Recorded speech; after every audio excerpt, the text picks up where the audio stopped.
Hi, everyone. For years, I've been running Aimpoint optics, big fan of them. So it should be no surprise that in 2019, as I began my transition to red dot sights on pistols, that I would pick up the Acro P1.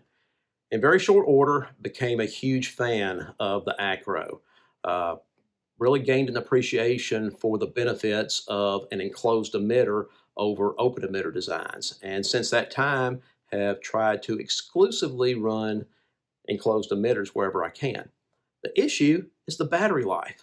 I run this thing 24/7, leaving it on, and I would get roughly 30 days of battery life.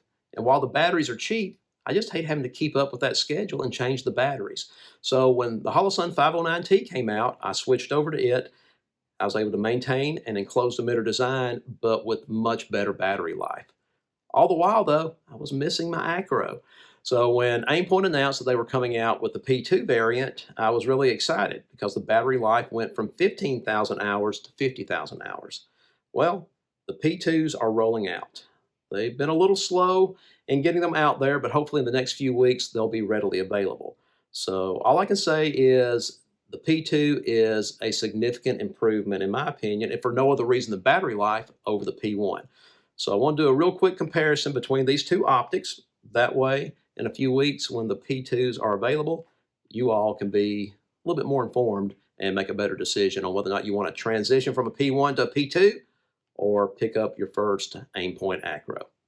Let's get to that comparison. The original P1 on the left and the P2 on the right. We'll start at the back and work our way around. The window on the P2 is marginally larger. When I measured it, it was roughly 2/100ths of an inch, so not much, but slightly larger. Biggest thing you'll notice on the right side is the battery compartment has been moved on the P2.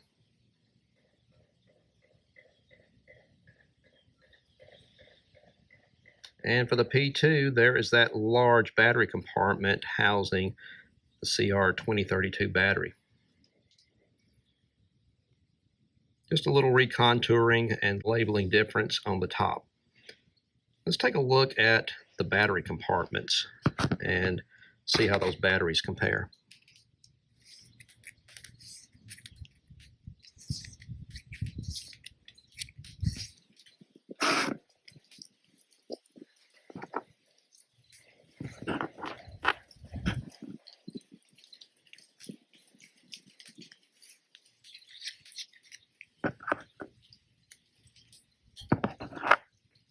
Big difference there.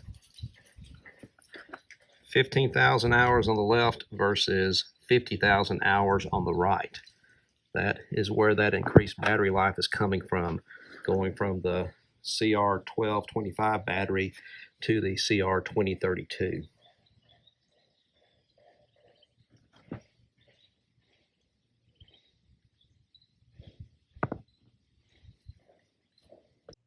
There's my quick comparison of the Acro P1 and P2. The one thing I did neglect to mention in the tabletop review is the battery compartment cover on the P2 is plastic.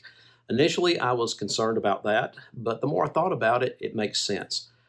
Had a lot of experience changing batteries out on the P1, and on a few occasions, I had concerns about potentially cross-threading the cover onto the body.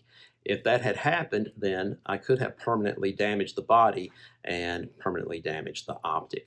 That's a non-issue on the P2. The plastic threads of the cover are not going to damage the aluminum threads on the body, so smart move, Aimpoint. Before I close things out, one other thing I will mention is the dot intensity appears to be just marginally brighter on the P2. They both still have 10 settings, 6 daylight and 4 night vision, but the overall brightness appears to be slightly brighter on the P2.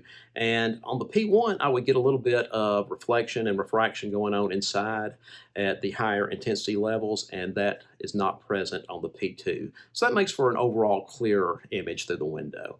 And lastly, the P2 is rated for 115 feet as far as being submersible, and only 80 feet on the P1. So hey guys, I hope you got something out of this video and are a little bit more informed. And when you get a chance, check out the Acro P2. If you've already been running the P1, it's a worthwhile investment to make that upgrade. If you don't have an acro at all, then check it out. The benefits of an enclosed emitter and just the overall quality of this optic is it's very good.